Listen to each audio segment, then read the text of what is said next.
दुनिया के अनेक भारत भी इस लड़ाई के दौरान बहुत बड़ी पीड़ा से गुजरा है।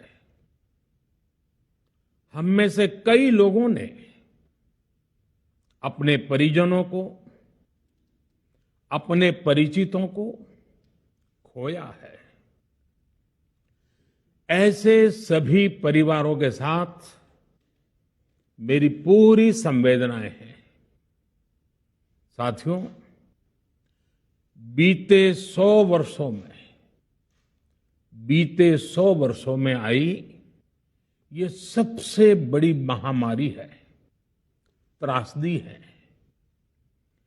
इस तरह की महामारी आधुनिक विश्व ने न देखी थी, न अनुभव की थी। इतनी बड़ी वैश्विक महामारी से हमारा देश कई मोर्चों पर एक साथ लड़ा है। कोविड अस्पताल बनाने से लेकर आईसीयू बेड्स की संख्या बढ़ानी हो, भारत में वेंटिलेटर बनाने से लेकर टेस्टिंग लैब्स का एक बहुत बड़ा नेटवर्क तैयार करना हो, कोविड से लड़ने के लिए बीते 1.25 साल में ही देश में एक नया हेल्थ इंफ्रास्ट्रक्चर तैयार किया गया है। सेकंड वेव के दौरान अप्रैल और मई के महीने में भारत में मेडिकल ऑक्सीजन की डिमांड अकल्पनीय रूप से बढ़ गई थी। भारत के इतिहास में कभी भी इतनी मात्रा में मेडिकल ऑक्सीजन की जरूरत कभी भी महसूस नहीं की गई। इस जरूरत को पूरा करने के लिए युद्ध स्तर पर काम किया गया। सरकार के सभी तंत्र लगे। ऑक्सीजन रेल चलाई गई, एयरफोर्स के विमानों को लगाया गया, नौसेना को लगाया गया। बहुत ही कम समय में लिक्विड मेडिकल ऑक्सीजन के प्रोडक्शन में 10 गुना से ज्यादा बढ़ाया गया। दुनिया के हर कोने से, जहां कहीं से भी जो कुछ भी उपलब्ध हो सकता था, उसको प्राप्त करने का भरसक प्रयास किया गया, लाया गया। इसी तरह जरूरी दवाओं के प्रोडक्शन को कई गुना बढ़ाया गया। विदेशों में जहां भी दवाइयां उपलब्ध हो, वहां से उन्हें लाने में कोई कोर कसर बाकी नहीं छोड़ी गई। साथियों, कोरोना जैसे अदृश्य और रूप बदलने वाले दुश्मन के खिलाफ लड़ाई में सबसे प्रभावी हथियार कोविड प्रोटोकॉल है। मास्क, 2 गज की दूरी और बाकी सारी सावधानियां, उसका पालन ही है। इस लड़ाई में वैक्सीन हमारे लिए सुरक्षा कवच की तरह है। आज पूरे विश्व में वैक्सीन के लिए जो मांग है, उसकी तुलना में उत्पादन करने वाले देश और वैक्सीन बनाने वाली कंपनियां बहुत कम है, इन्हीं गिनी हैं। कल्पना करिए कि अभी हमारे पास भारत में बनी वैक्सीन नहीं होती तो आज भारत जैसे विशाल देश में क्या होता। आप पिछले 50-60 साल का इतिहास देखेंगे तो पता चलेगा कि भारत को विदेशों से वैक्सीन प्राप्त करने में दशकों लग जाते थे। विदेशों में वैक्सीन का काम पूरा हो जाता था, तब भी हमारे देश में वैक्सीनेशन का काम शुरू भी नहीं हो पाता था। पोलियो की वैक्सीन हो, स्मॉल पॉक्स, जहां गांव में हम उसको चेचक कहते हैं, चेचक की वैक्सीन हो, हेपेटाइटिस बी की वैक्सीन हो, इनके लिए देशवासियों ने दशकों तक इंतजार किया था। जब 2014 में देशवासियों ने हमें सेवा का अवसर दिया, तो भारत में वैक्सीनेशन का कवरेज 2014 में भारत में वैक्सीनेशन का कवरेज सिर्फ 60% के आसपास था, 60% के आसपास था। और हमारी दृष्टि में ये बहुत चिंता की बात थी। जिस रफ्तार से भारत का टीकाकरण कार्यक्रम चल रहा था, उस रफ्तार से देश को 100% टीकाकरण कवरेज का लक्ष्य हासिल करने में करीब करीब 40 साल लग जाते हैं। हमने इस समस्या के समाधान के लिए मिशन इंद्रधनुष को लॉन्च किया।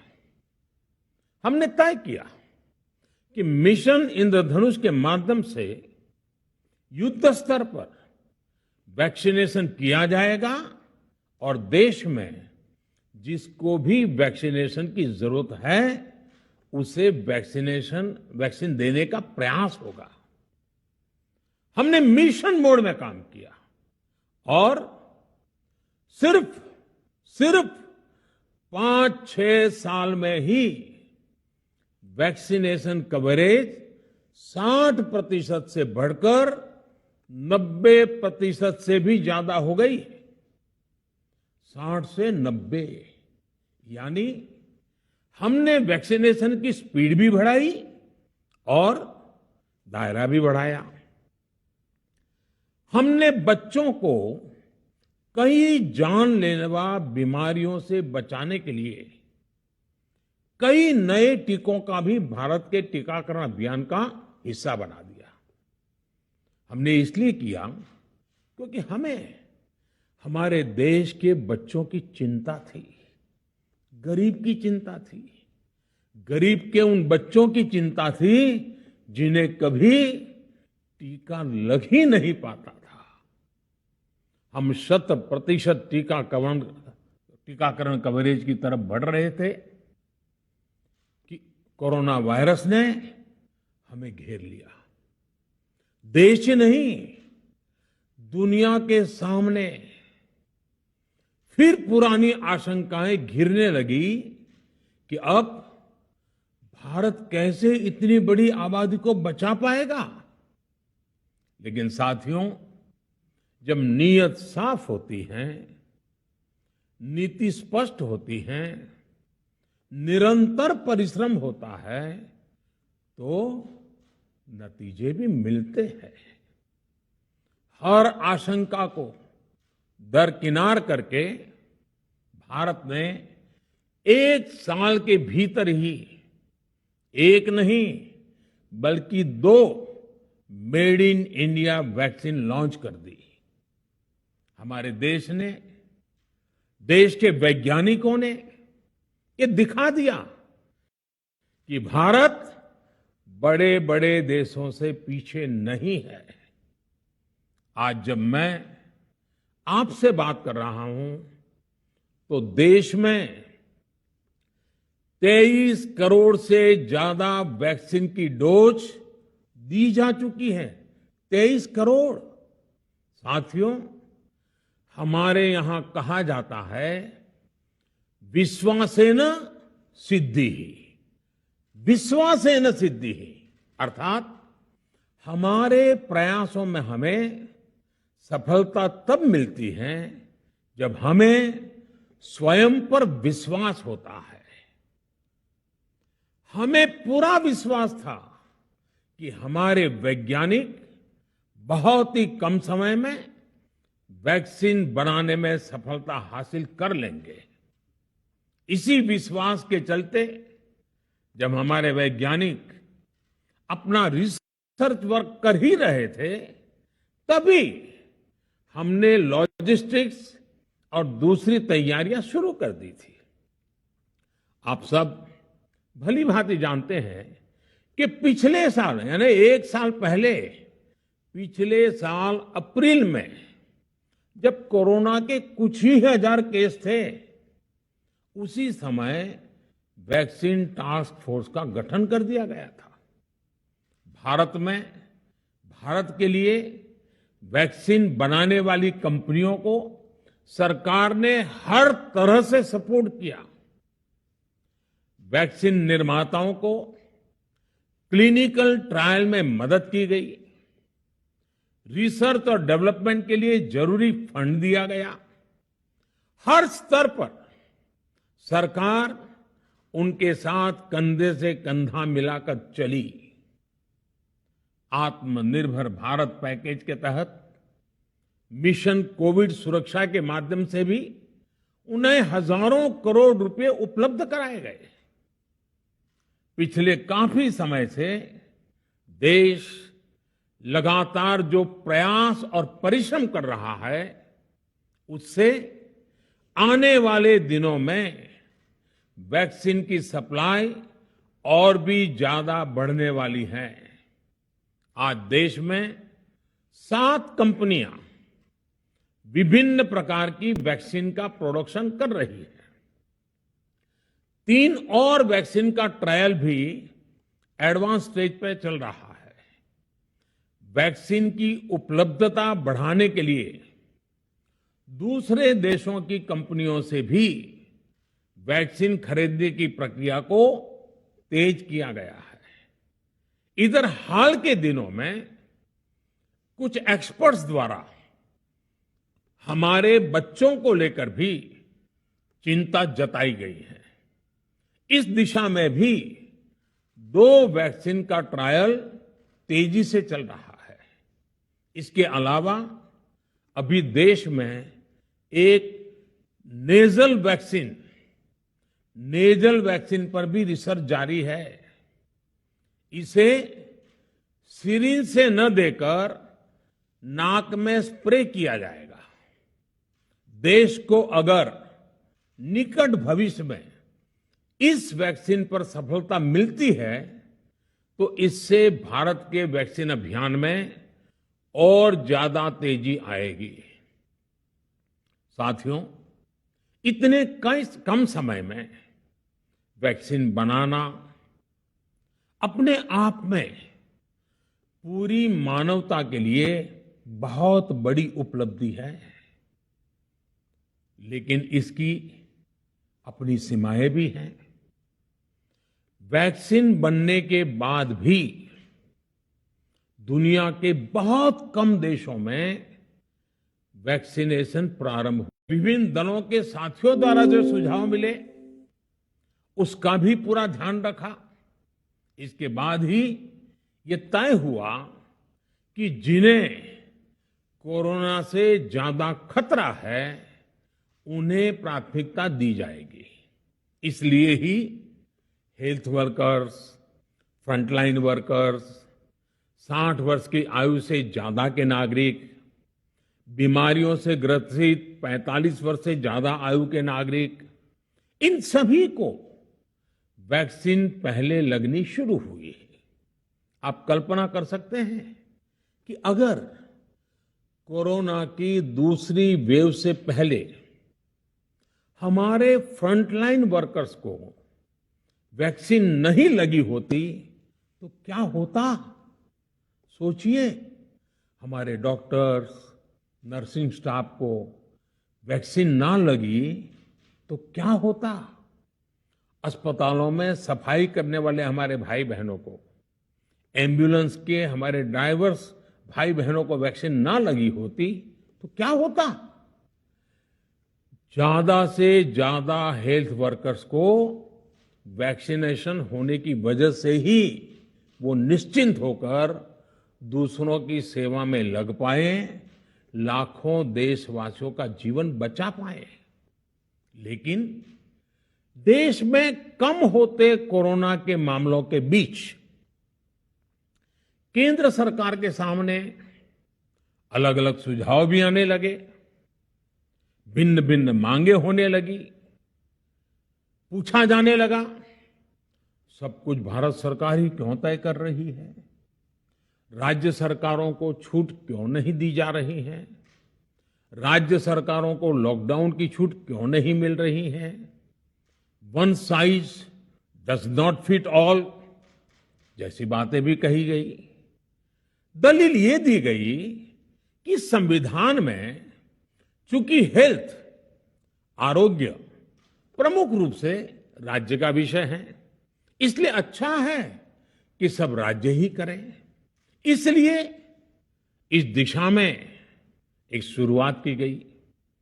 भारत सरकार ने एक बृहद गाइडलाइन बनाकर राज्यों को दी ताकि राज्य अपनी आवश्यकता और सुविधा के अनुसार काम कर सके। स्थानीय स्तर पर कोरोना कर्फ्यू लगाना हो, माइक्रो कंटेनमेंट जोन बनाना हो, इलाज से जुड़ी व्यवस्थाएं हो, भारत सरकार ने राज्यों की इन मांगों को स्वीकार किया। साथियों, इस साल 16 जनवरी से शुरू होकर अप्रैल महीने के अंत तक भारत का वैक्सीनेशन कार्यक्रम मुख्यतः केंद्र सरकार की देखरेख में ही चला। सभी को मुफ्त वैक्सीन लगाने के मार्ग पर देश आगे बढ़ रहा था।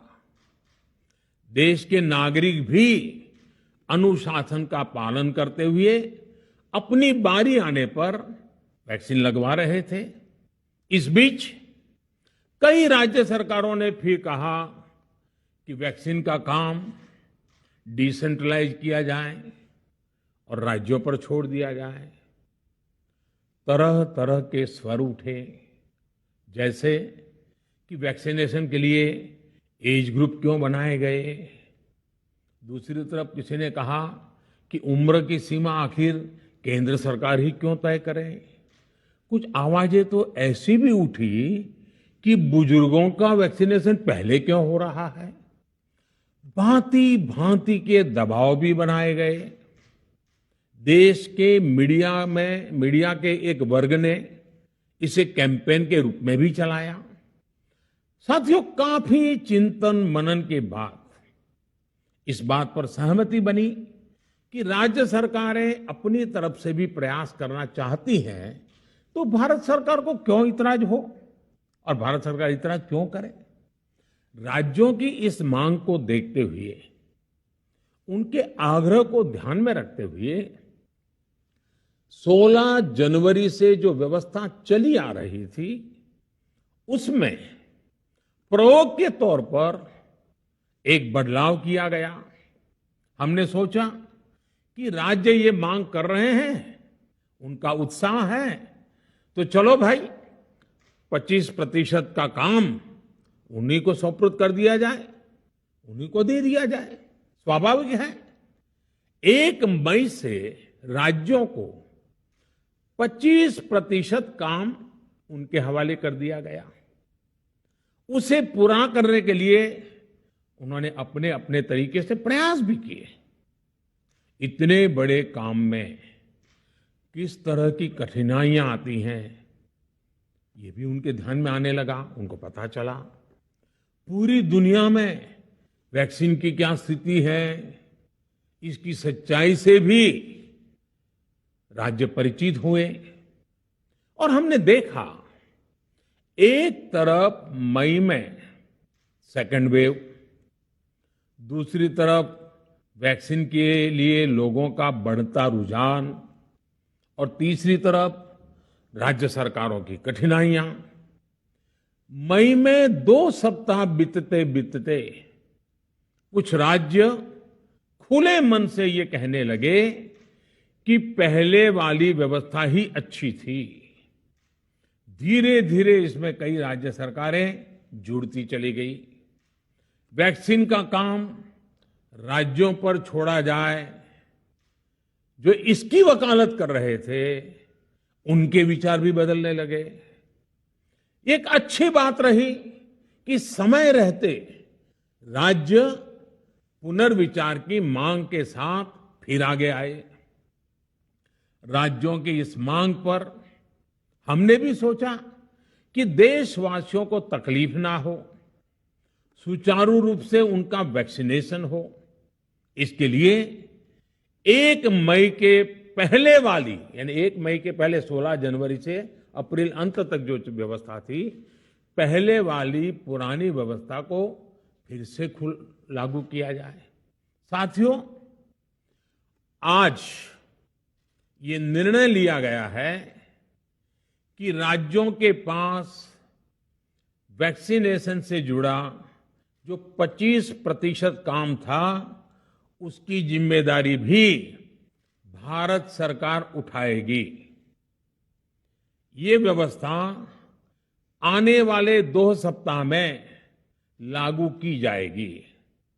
इन 2 सप्ताह में केंद्र और राज्य सरकारें मिलकर नई गाइडलाइंस के अनुसार आवश्यक तैयारी कर लेगी।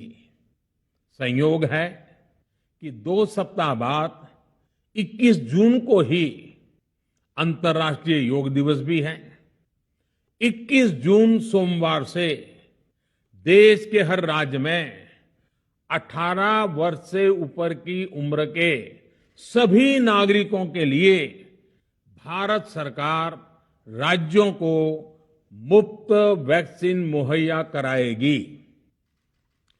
वैक्सीन निर्माताओं से कुल वैक्सीन उत्पादन का 75% हिस्सा भारत सरकार खुद ही खरीदकर राज्य सरकारों को मुफ्त देगी। यानी देश की किसी भी राज्य सरकार को वैक्सीन पर कुछ भी खर्च नहीं करना होगा। अब तक देश के करोड़ों लोगों को मुफ्त वैक्सीन मिली है। अब 18 वर्ष की आयु के लोग भी इसमें जुड़ जाएंगे। सभी देशवासियों के लिए भारत सरकार ही मुफ्त वैक्सीन उपलब्ध करवाएगी। गरीब हो, निम्न मध्यम वर्ग हो, मध्यम वर्ग हो या फिर उच्च वर्ग, भारत सरकार के अभियान में मुफ्त वैक्सीन ही लगाई जाएगी। हां, जो व्यक्ति मुफ्त में वैक्सीन नहीं लगवाना चाहते, प्राइवेट अस्पताल में वैक्सीन लगवाना चाहते हैं, उनका भी ध्यान रखा गया है। देश में बन रही वैक्सीन में से 25% प्राइवेट सेक्टर के अस्पताल सीधे ले पाए, ये व्यवस्था जारी रहेगी। प्राइवेट अस्पताल वैक्सीन की निर्धारित कीमत के उपरांत एक डोज पर अधिकतम 150 रुपये ही सर्विस चार्ज ले सकेंगे। इसकी निगरानी करने का काम राज्य सरकारों के पास ही रहेगा। साथियों, हमारे शास्त्रों में कहा गया है, प्राप्य आपदम न व्यथते कदाचित, उद्योगम अनु इच्छति चा प्रमत्तः। अर्थात विजेता आपदा आने पर उससे परेशान होकर हार नहीं मानते, बल्कि उद्यम करते हैं, परिश्रम करते हैं और परिस्थिति पर जीत हासिल करते हैं। कोरोना से लड़ाई में 130 करोड़ से अधिक भारतीयों ने अभी तक की यात्रा आपसी सहयोग, दिन रात मेहनत करके तय की है। आगे भी हमारा रास्ता हमारे श्रम और सहयोग से ही मजबूत होगा। हम वैक्सीन प्राप्त करने की गति भी बढ़ाएंगे और वैक्सीनेशन अभियान को भी और गति देंगे। हमें याद रखना है कि भारत में वैक्सीनेशन की रफ्तार आज भी दुनिया में बहुत तेज है, अनेक विकसित देशों से भी तेज है। हमने जो टेक्नोलॉजी प्लेटफॉर्म बनाया है कोविन, उसकी भी पूरी दुनिया में चर्चा हो रही है। अनेक देशों ने भारत के इस प्लेटफॉर्म को इस्तेमाल करने में रुचि भी दिखाई है। हम सब देख रहे हैं कि वैक्सीन की एक एक डोज कितनी महत्वपूर्ण है। हर डोज से एक जिंदगी जुड़ी हुई है। केंद्र सरकार ने ये व्यवस्था भी बनाई है कि हर राज्य को कुछ सप्ताह पहले ही बता दिया जाएगा कि उसे कब कितनी डोज मिलने वाली है।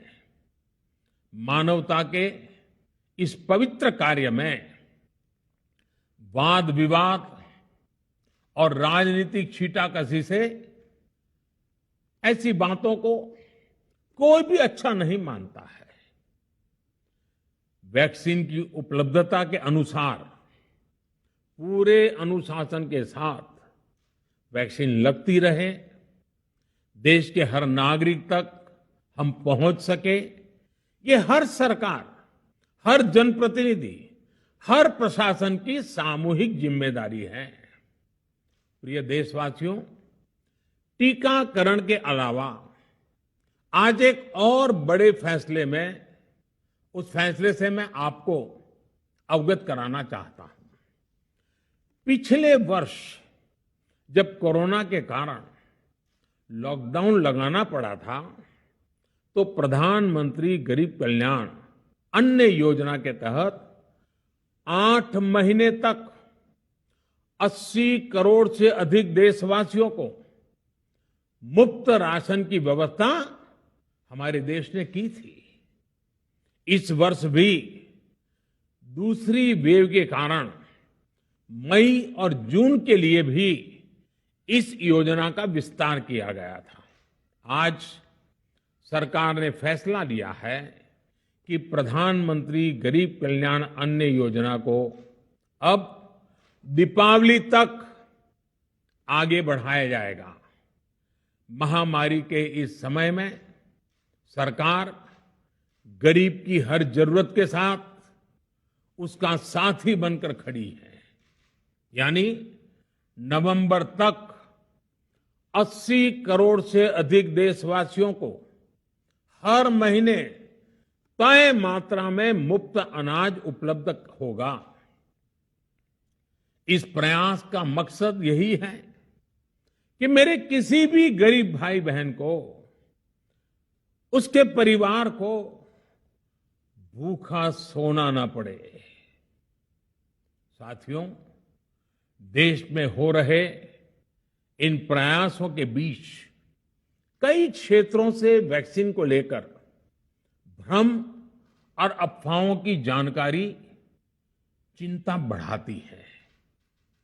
ये चिंता भी मैं आपके सामने व्यक्त करना चाहता हूं। जब से भारत में वैक्सीन पर काम शुरू हुआ, तभी से कुछ लोगों द्वारा ऐसी बातें कही गई जिससे आम लोगों के मन में शंका पैदा हो। कोशिश ये भी हुई कि भारत के वैक्सीन निर्माताओं का हौसला पस्त पड़ जाए और उनके सामने अनेक प्रकार की बाधाएं आए। जब भारत की वैक्सीन आई तो अनेक माध्यमों से शंका आशंका को और बढ़ाया गया। वैक्सीन न लगवाने के लिए भांति भांति के तर्क प्रचारित किए गए। इन्हें भी देश देख रहा है। जो लोग वैक्सीन को लेकर आशंका पैदा कर रहे हैं, अफवाहें फैला रहे हैं, वो भोले भाले भाई बहनों के जीवन के साथ बहुत बड़ा खिलवाड़ कर रहे हैं। ऐसी अफवाहों से सतर्क रहने की जरूरत है। मैं भी आप सबसे, समाज के प्रबुद्ध लोगों से, युवाओं से अनुरोध करता हूं कि आप भी वैक्सीन को लेकर जागरूकता बढ़ाने में सहयोग करें। अभी कई जगहों पर कोरोना कर्फ्यू में ढील दी जा रही है, लेकिन इसका मतलब ये नहीं कि हमारे बीच से कोरोना चला गया है। हमें सावधान भी रहना है और कोरोना से बचाव के नियमों का भी सख्ती से पालन करते रहना है। मुझे पूरा विश्वास है हम सब कोरोना से इस जंग में जीतेंगे। भारत कोरोना से जीतेगा। इन्हीं शुभकामनाओं के साथ आप सभी देशवासियों का बहुत बहुत धन्यवाद।